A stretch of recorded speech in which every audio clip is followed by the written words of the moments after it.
Bom, irmãos, deixa eu fazer uma reflexão com vocês hoje.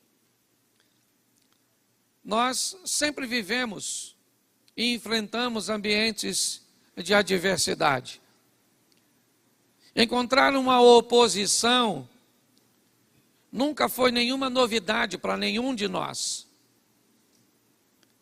Desde que nos entendemos por gente, por pessoa, quer ainda na infância, na adolescência ou na juventude, ou depois de ter ganho a maioridade, sempre tivemos que lidar com os desafios, com as perdas, com as crises, com os problemas. Sejam eles financeiros, sejam eles emocionais, conjugais, espirituais. Independente da origem ou de onde esse problema irá nos afetar, nós recebemos uma instrução bíblica de que enquanto estivermos neste mundo, precisaríamos de ânimo, porque neste mundo enfrentaríamos tentações, aflições e problemas.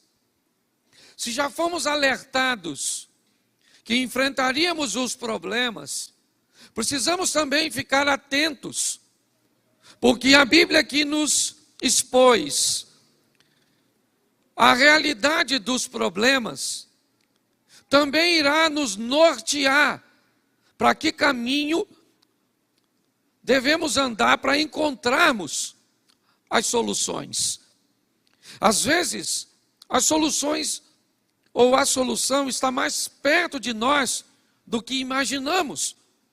Mas muitas vezes o medo neutraliza a nossa capacidade de enxergar. E às vezes nos sentimos perdidos, abandonados. Mas o que eu quero mostrar para mim também e para vocês hoje é como Deus nos sinaliza de que maneira nós precisamos enfrentar os nossos problemas. Porque independente do que seja, eles precisam ser enfrentados, eles precisam ser vencidos. Por pior que seja o que você fez, o que você está sofrendo, você precisa entender que há solução para isso. Talvez ela não seja tão simples de ser encontrada como você gostaria. Talvez você precisou de muito menos tempo para criar o problema do que vai precisar para conseguir consertá-lo. Se nós tivéssemos dimensão que um erro de alguns minutos ou segundos pode levar diversos meses ou anos para serem restabelecidos ou consertados, nós não teríamos feito. Mas é importante nós olharmos e vermos como Deus vai sinalizar do que Ele é capaz de fazer. E se tivermos consciência disso e usarmos as ferramentas certas, eu já perguntei isso aqui, mas vou de novo. Quem aqui já apertou um parafuso com uma faca? Levante a mão, por gentileza. Por que você fez isso? Será que você não sabia que para apertar um parafuso a faca não é adequada? Mas por que é que você usou a faca? Porque na hora você não tinha a chave. E por você não ter a ferramenta certa, você acabou utilizando aquilo que você tinha à mão, que talvez, certo, não foi feito com tanta precisão, precisou de mais esforço, danificou a cabeça do parafuso, mas é o que você tinha para resolver seu problema. Pessoas que utilizam ferramentas inadequadas, pessoas que utilizam seu relacionamento para com Deus, para com a sua fé, de forma inadequada, pode até alcançar algum tipo de resultado, mas às vezes com um nível de demora muito grande, com um nível de esforço muito grande. Então vamos olhar o que Deus nos sinaliza, e eu pediria que você abrisse aí a Bíblia e colocasse aqui no telão para mim, Êxodo, capítulo 14, verso de número 21. Êxodo 14, 21.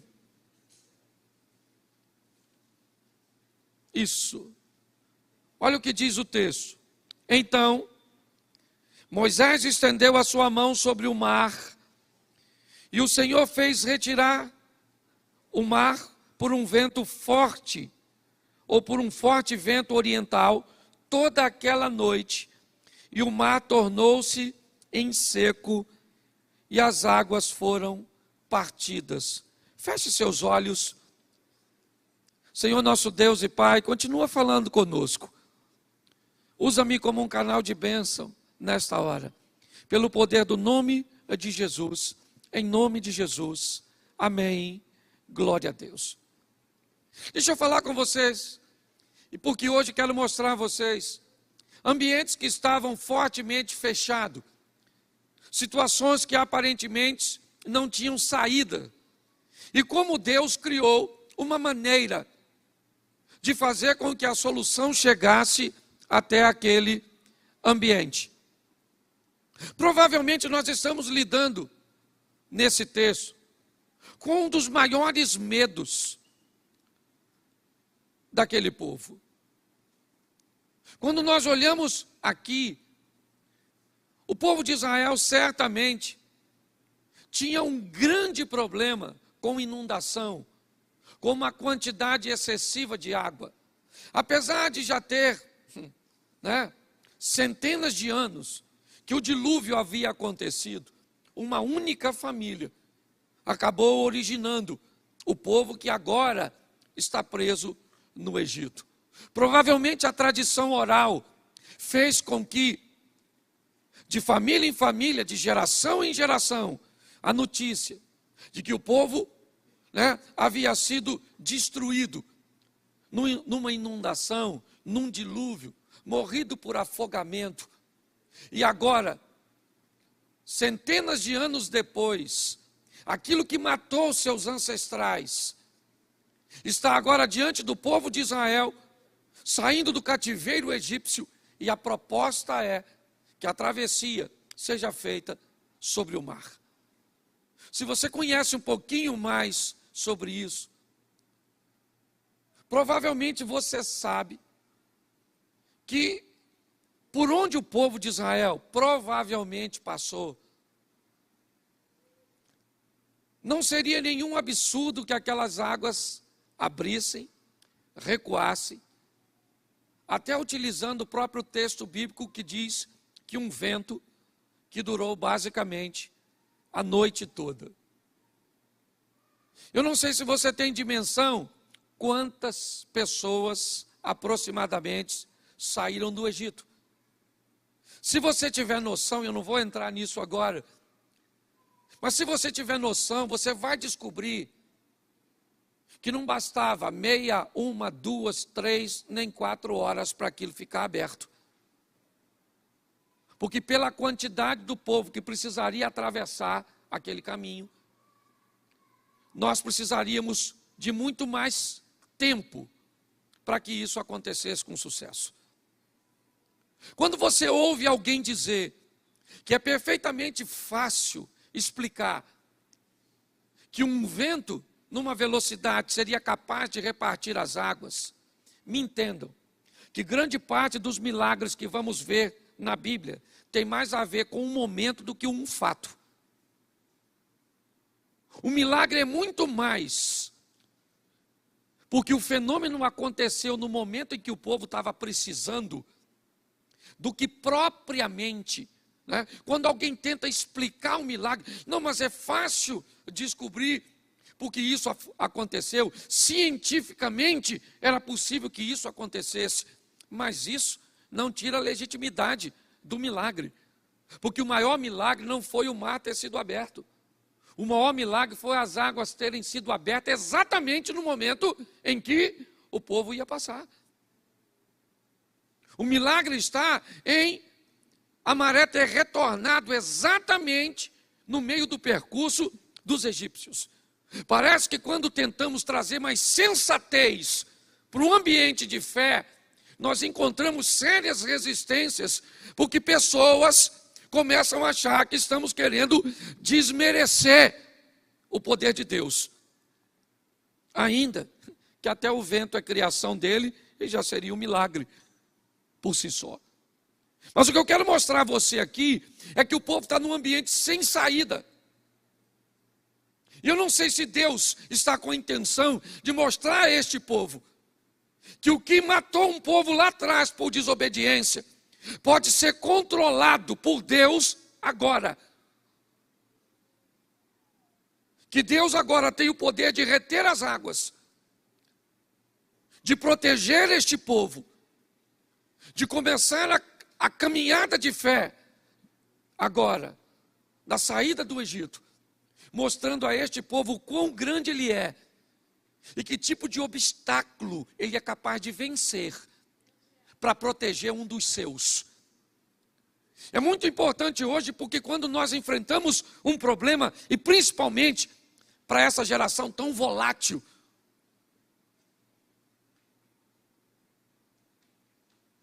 que muitas vezes sofre por coisas tão pequenas, que querem desistir por coisas tão banais.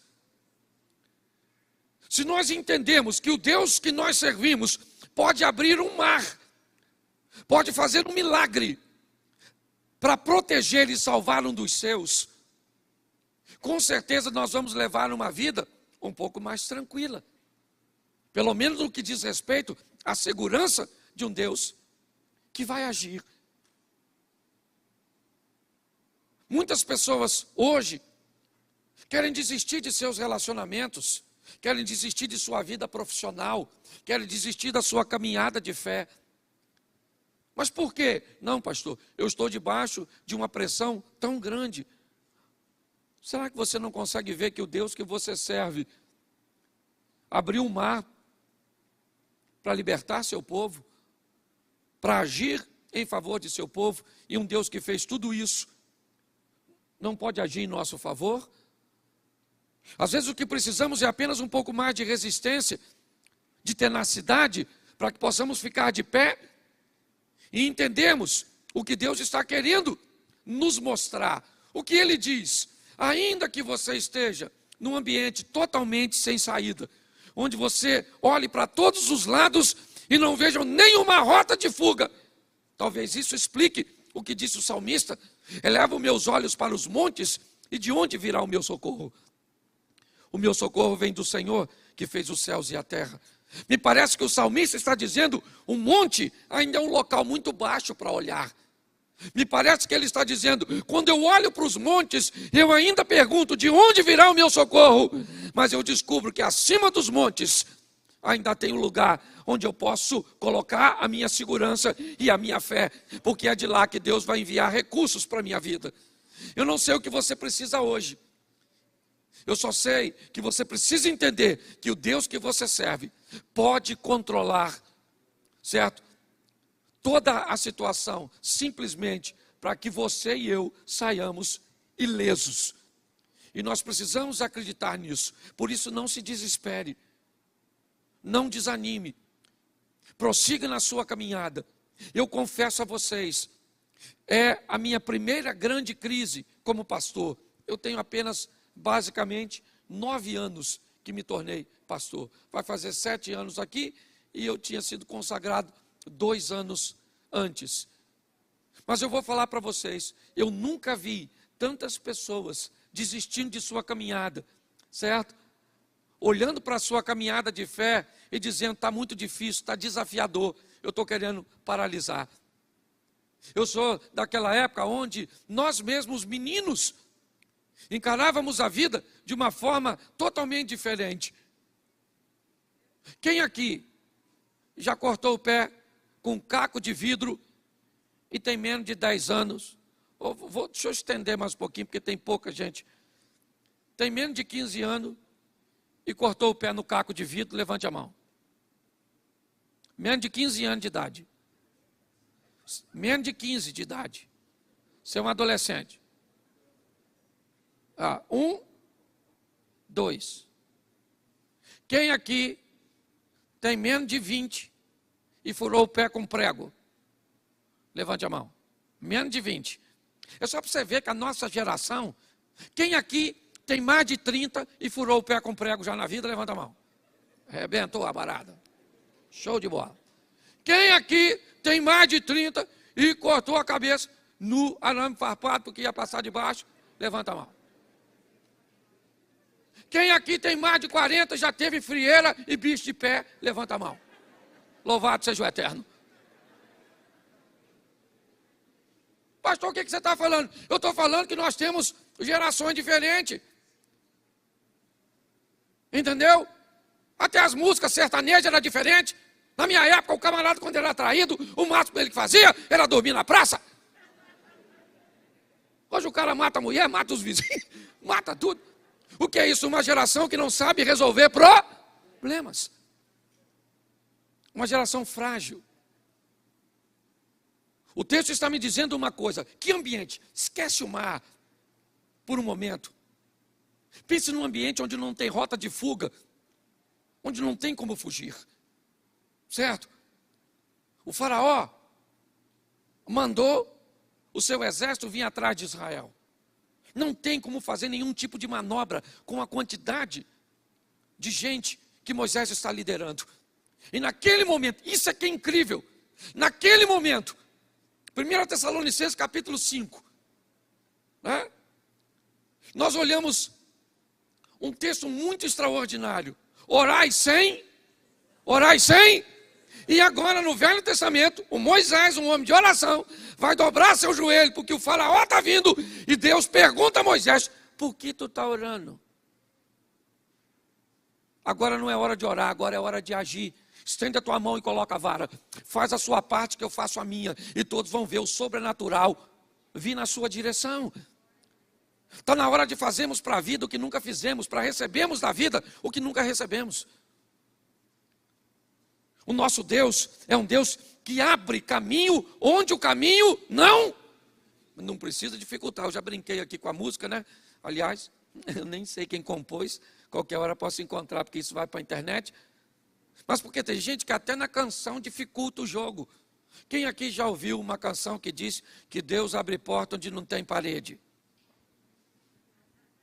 Aí eu me perguntei quando eu estava cantando, para quê uma porta num lugar que não tem parede?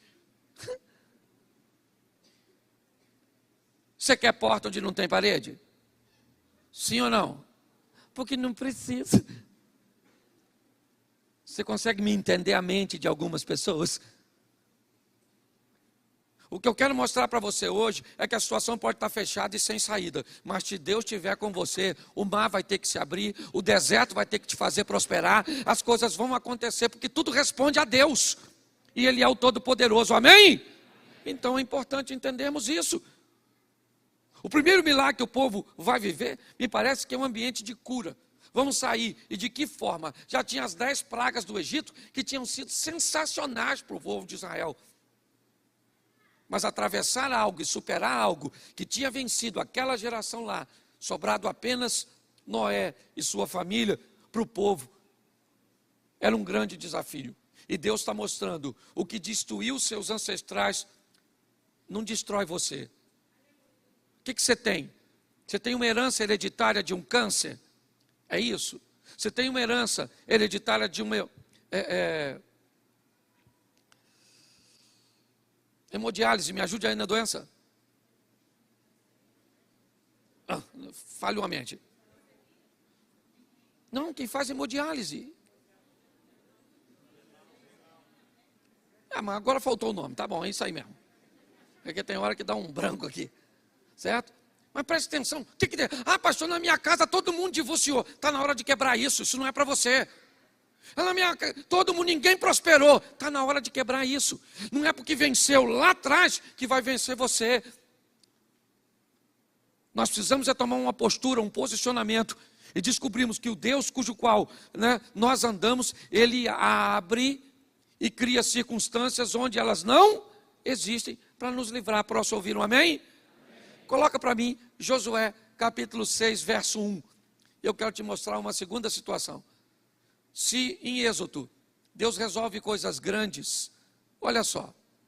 Ora, Jericó cerrou-se, estava cerrada por causa dos filhos de... Nenhum saía nem... Preste atenção. A cidade de Jericó está fechada, porque o povo que atravessou o mar e viveu um milagre, vem vivendo uma vida de milagres, uma vida de lutas. Você pensa que foi só a opressão do Egito? Não, ela acabou, mas estava o mar. Eles venceram o mar, agora vem os obstáculos. É a sede, é a fome. Você pensa que isso é o maior problema? Tem Og e Seom. Israel vem caminhando, é verdade? Sim.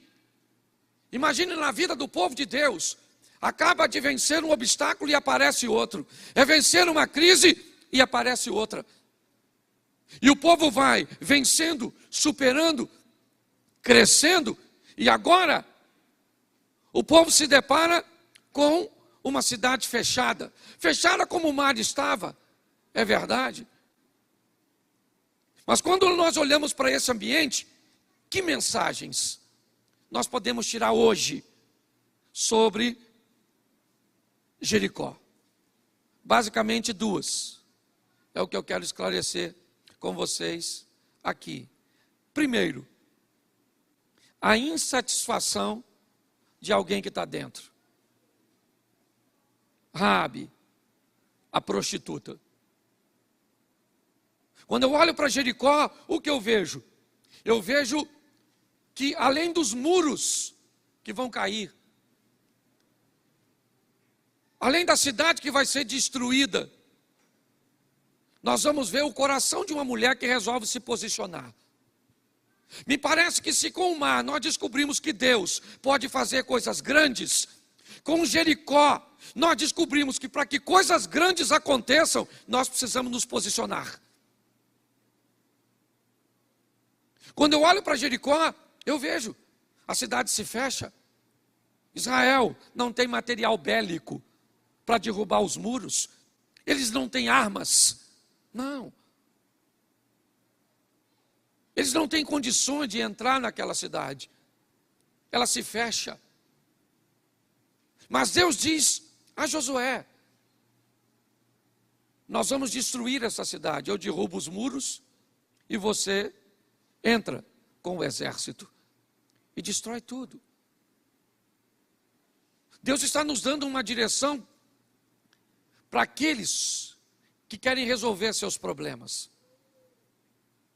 Entender que muitas vezes, para que eles sejam resolvidos, eu preciso sair de cima do muro. Eu preciso tomar uma posição para salvar meu casamento, para salvar minha vida financeira, para dar sentido à minha vida. Sabe, eu preciso me posicionar, parar de viver quebrado para manter os outros inteiros. Está assim de gente, que para fazer com que os outros fiquem inteiros, vive o tempo inteiro se quebrando, abrindo mão de seus valores, de seus princípios e de suas vontades. A vida está pedindo de cada um de nós posicionamento. Quem vai morrer? Todo mundo em Jericó. Mas todo mundo em Jericó, sim, a cidade vai ser totalmente destruída, acabou. Mas não, em Jericó não vai morrer todo mundo. Em Jericó alguém vai ficar salvo. Então quem é? É o rei, que é o mais poderoso? Não, ele morre. Quem é que Deus vai poupar naquela cidade? Alguém de bem, de boa família, casada, mãe de filhos, sabe, com uma estrutura toda certinha. Não. Quem vai ser salva de Jericó é uma prostituta. Quem vai ser salva em Jericó era uma mulher cujo o nome não era muito agradável, cuja reputação não era das melhores. Mas por que ela vai ser salva, pastor? Porque ela resolveu que aquilo ia ter fim. Ela resolveu que aquilo ia acabar. Você sabe qual é o problema de muita gente? É que elas não sabem a diferença entre tolerância e tentativa. Pastor, já faz 15 anos que eu estou tentando viver com esse homem. Tentando onde? Tentando com quem? Onde é que você foi? Que ferramenta você tem usado? Você não tentou, você tolerou.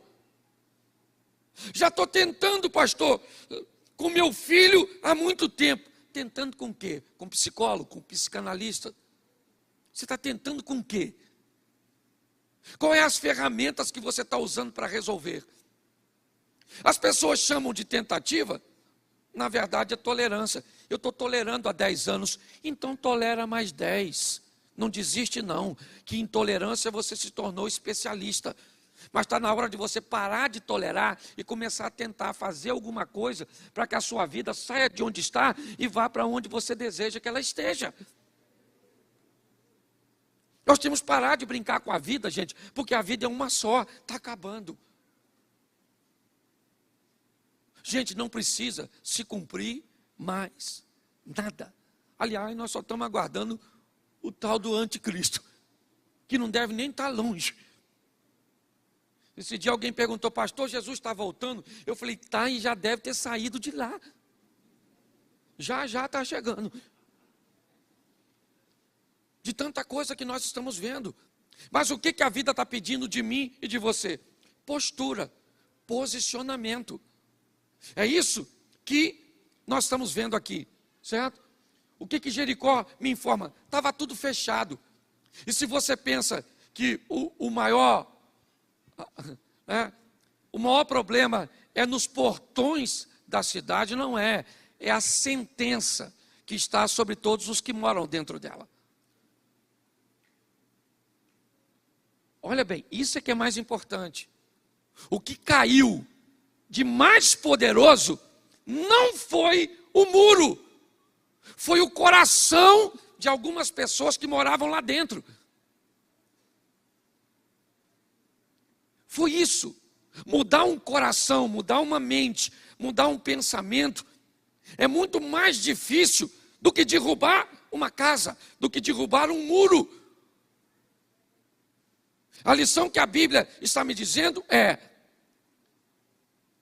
se a sua mente mudar, se você resolver sair de cima do muro para se posicionar em favor da sua vida, dos princípios e valores de Deus, você vai ver o que Deus é capaz de fazer na sua vida. Pessoas diferentes recebem a mesma informação e, por serem diferentes, se comportam de forma diferente debaixo do mesmo ensinamento. Isso diz que aqui onde nós estamos, tem pessoas vivendo o incrível, o sensacional, o extraordinário, e tem outras sofrendo o pão que o diabo amassou com o pé sujo. Se pessoas recebem a mesma informação e vivem coisas diferentes, não tem a ver com a informação que recebe, mas com a decisão que tomam em torno da informação. Se nós mudarmos nossa postura, as portas vão abrir.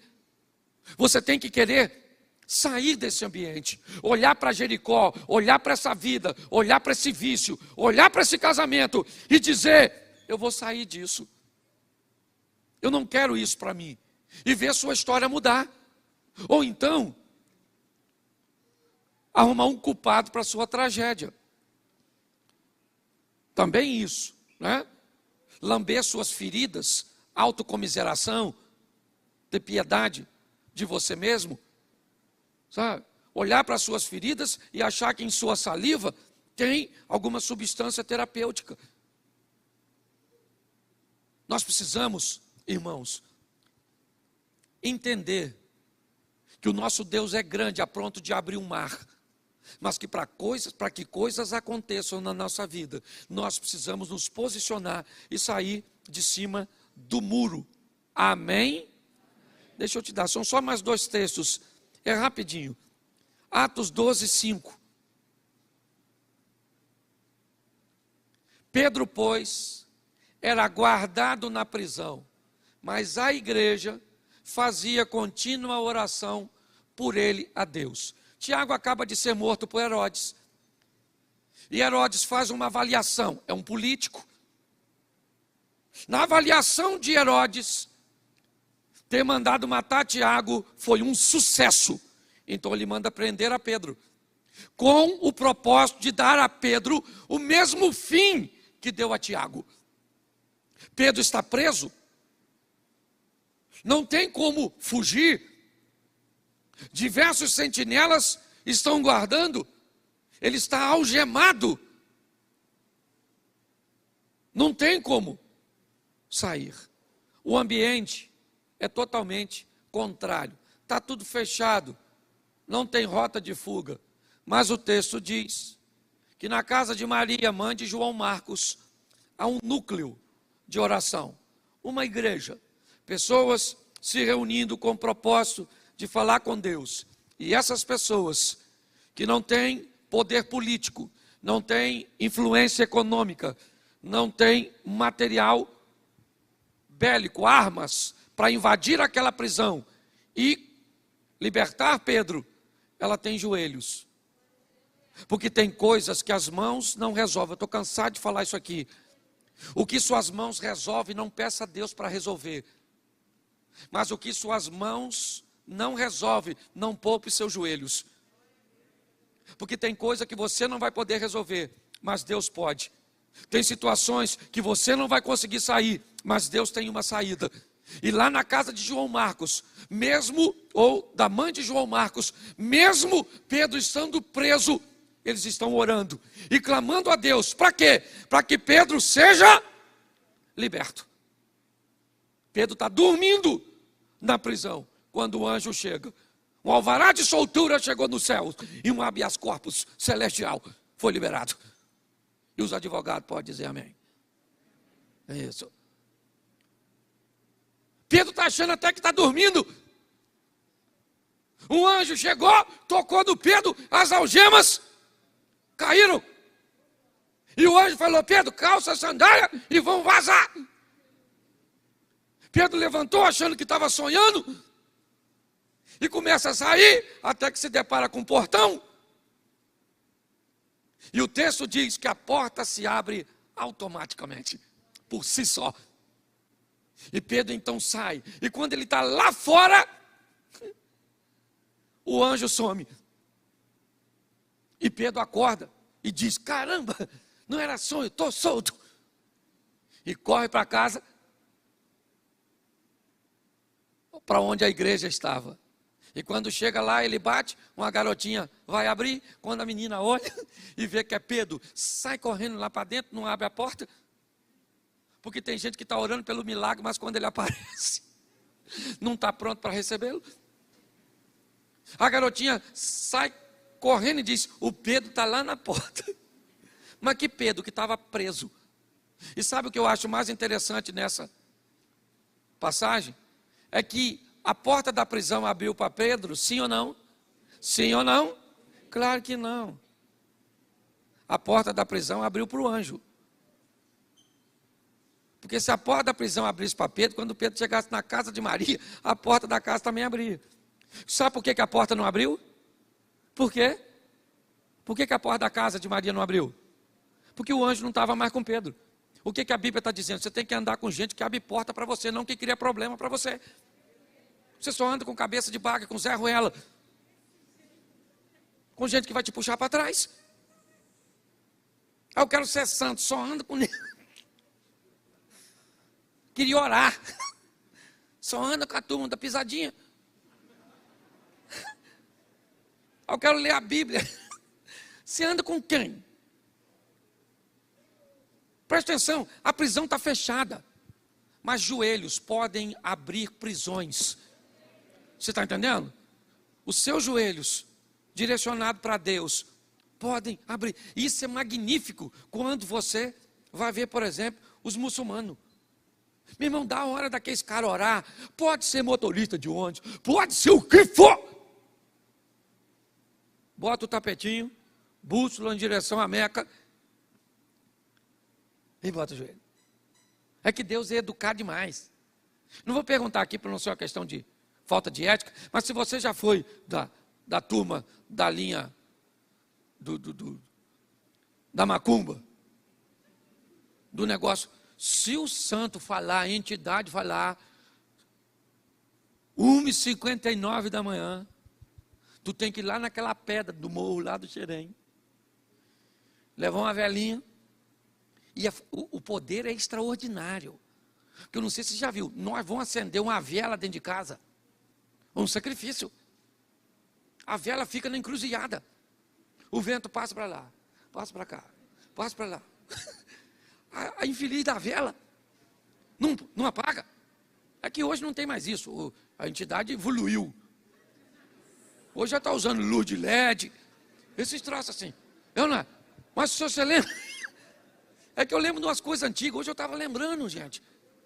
O meu vocabulário quando eu era garoto, cebosa, lembra de cebosa? Eu estou quase fossilizando. Mas escute só. Nós temos que entender uma coisa preciosíssima. E parece que em outros segmentos religiosos, a oração, sabe? Essa dedicação, ela é mais ferrenha. Quando chega da nossa vez, fala sério, aqui eu não estou pedindo, não estou querendo envergonhar ninguém não, nem eu sei que está em casa. Mas assim, 2h da manhã, Deus te desperta para orar. Senhor, nossa, vou fazer uma oração aqui. Ou você vai para a lateral da cama, dá uma escorregada, e conversa meio dormindo assim com Deus, que sabe de todas as coisas, inclusive que você está com sono. Eu não sei se você já parou para notar como nós tratamos determinadas coisas. O que nós aprendemos aqui era que Pedro não tinha saída, ele ia morrer. Herodes ia matá-lo. E não fica muito animadinho não, que esse camarada vai ser crucificado de cabeça para baixo. Mas naquele momento, a ligação de Pedro com gente que ora, fez com que Deus enviasse um anjo naquela prisão. Você hoje precisa que um anjo seja enviado para onde? Para um hospital onde está um ente querido seu? Para onde é? Para a sua casa, onde você precisa de um milagre? O Deus que nós servimos tem poder para fazer tudo isso. O que nós olhamos é este homem sendo livre de um ambiente cujo qual ele não tinha saída. O que Deus está querendo mostrar a mim e a você é aquilo que destruiu os outros, não precisa destruir você no mar.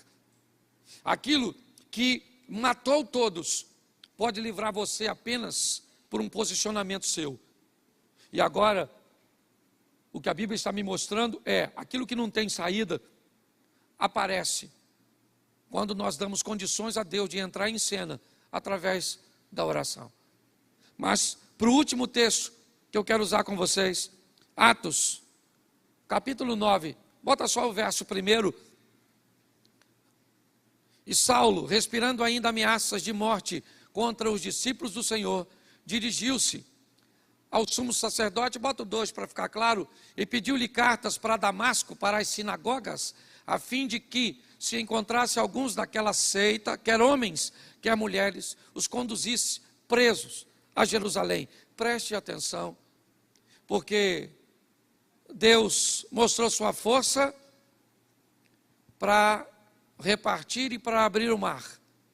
Ele mostrou sua força para derrubar Jericó. Ele mostrou sua força para abrir uma prisão. Mas agora ele vai abrir um coração.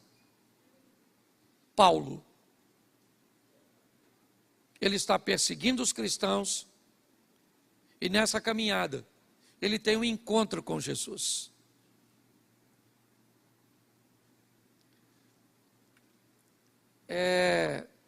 Por incrível que pareça, eu não sei se você tem acesso a essas informações, mas Jesus tem aparecido para algumas pessoas no Oriente Médio. Pastor, Jesus? Sim. Pastor, Isso é heresia. Por que se ele apareceu para Paulo? Por que se ele não pode, se ele apareceu para Paulo, não pode aparecer para outras pessoas? Às vezes nós ficamos reduzidos ao nosso mundinho, com um nível de informações extremamente precário. Há um tempo atrás, um camarada, confesso que eu nem respeito ele tanto assim, por sua postura e posicionamentos, mas ele me disse uma frase sobre nós cristãos, que me deixou em alerta. Ele diz: vocês cristãos leem muito sobre o pouco e falam muito sobre o pouco que leem. E na verdade, ele acabou dizendo uma grande realidade. Se nós ampliássemos nossa mentalidade, as coisas ficariam mais fáceis, até para explicarmos aos outros aquilo que cremos. Quando olhamos aqui, eu vejo Paulo se dirigindo a Damasco, e o texto diz que ele tem um encontro com Jesus. Saulo, Saulo, por que você me persegue? Paulo diz: mas quem é o Senhor? Ele disse: eu sou Jesus, a quem você me persegue, ou a quem você persegue. Nós vemos agora um Deus que entra para abrir corações. Eu falo muito para casais, e o sucesso de um casamento ou de relacionamentos interpessoais está apenas em mudar 50%. Você não precisa mudar 100%, porque se você mudar 100%, você deixa de ser você. Se você mudar 50% e a parte de um todo é 100%, só que ela é composta de um outro indivíduo que também vai mudar 50%. E quando ele muda 50% e eu mudo 50%, automaticamente alcançamos os 100%. Quando eu vejo para Paulo aqui, o coração deste homem, aquilo que ele fazia, a morte de Estevão, ele não participou diretamente, mas segurava a capa de quem estava matando Estevão. E no caminho de Damasco ele tem um encontro com Jesus. E Jesus faz no coração de Paulo uma abertura extraordinária. Muda a mentalidade daquele homem. Eu estava conversando hoje nos gabinetes que fiz. Arrependimento não tem nada a ver com choro. Ah, fulano está chorando, está tão arrependido, pediu desculpas, está tão arrependido. Olha o quanto está sentido. Arrependimento tem a ver com mudança. Se não houve mudança, não houve arrependimento. Houve qualquer tipo de emoção. O que nós estamos vendo é Jesus entrando para libertar um homem. De quê? De um coração totalmente fechado. É isso. Paulo não consegue entender o que está acontecendo ao seu redor. É um homem de bem, é verdade. É um homem correto, é verdade. Mas é um homem perdido nas suas próprias emoções, nos seus próprios valores. E é ali que Jesus entra para libertar. Eu tenho visto hoje a oportunidade que Deus anda buscando de fazer o melhor por nós, de fazer o incrível, o sensacional, o extraordinário, o que Ele precise. Primeiro, que eu descubra que Ele é um Deus que faz coisas grandes. Segundo, que eu resolva sair de cima do muro para me posicionar. Terceiro, que eu descubra o valor dos meus joelhos e da oração. E quarto, que não tem coração que Ele não possa quebrar. Às vezes oramos a vida inteira para que Deus quebre o coração do outro, mas esquecemos que talvez o coração mais duro seja o nosso. Saia daqui hoje para levar a sua vida de forma diferente, para encarar a sua caminhada de fé de uma forma mais equilibrada. Jesus está às portas voltando, o povo está sedento, querendo ouvir a palavra de Deus. O desafio é termos pessoas que consigam muito mais do que falar, porque é isso que nós temos, uma crise de credibilidade. Se eu falar para você a palavra político, o que você pensa? Qual é a palavra que você associa? Qual é a palavra? Corrupção? Isso. Se eu falar para você a palavra polícia, o que você pensa? Se eu falar para você a palavra profissional liberal, pedreiro, eletricista, pare para pensar. Hoje nós estamos envoltos numa nuvem de ausência de credibilidade. É isso que estamos sofrendo. O maior desafio hoje que nós precisamos é resgatar a credibilidade. Ninguém acredita mais em nada. É tudo relativo. E o pior, inconscientemente levamos isso para Deus. Você pega uma garotada que está aí, tudo é relativo. Tudo é relativo. Relativizaram tudo. Porque o casamento é relativo. O sexo é relativo. Tudo é relativo. É assim que funciona. Está na hora de nós tomarmos uma posição. Essa semana, não sei se você viu, eu postei. Simplesmente fui dizer quem eu sou, o que eu apoio, o que eu acredito. E, eu não sei se você viu, a quantidade de pessoas que entraram na minha rede social e disseram assim: pastor, tchau, estou indo embora, deixando de seguir. Você acha que as pessoas me seguiam? Não, elas se seguiam em mim. A partir do momento que eu falei o que elas não queriam ouvir, elas foram embora. E louvado seja o Eterno. Nós precisamos nos posicionar, porque o negócio está ficando feio. Você está dando uma olhada lá para os Estados Unidos, não gosto de falar de política, dessas coisas, mas eu preciso terminar falando disso. Jesus está, e diga para quem está do seu lado: você é bom demais para ir para o inferno.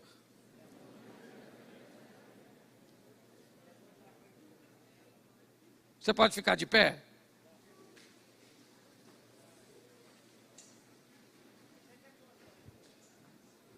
Você fecha seus olhos, pode fechar que ninguém vai pegar nada seu. Rio de Janeiro está perigoso, mas nem tanto. Fecha seus olhos. Me ajude aqui alguém no teclado? Fecha seus olhos.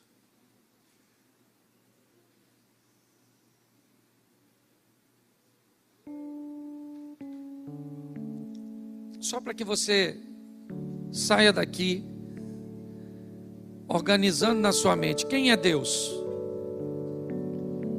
É aquele que pode fazer algo grande, livrar você daquilo que talvez destruiu alguns dos seus. O que Deus está pedindo de você e de mim: um posicionamento, uma postura. O que Deus está dizendo para nós: faça o que você puder com suas mãos, e o que você não puder com as mãos, faça com os joelhos. E o que Deus está dizendo é que alguém de coração fechado, alguém com o coração endurecido, pode ser transformado por um encontro de verdade. Com quem? Com a igreja? Com o pastor? Com a Bíblia? Não. Com Jesus. Porque quer o pastor, quer a igreja, quer a Bíblia, ela tem a função de apresentar Jesus para as pessoas. Que você saia hoje daqui com essa mensagem no coração.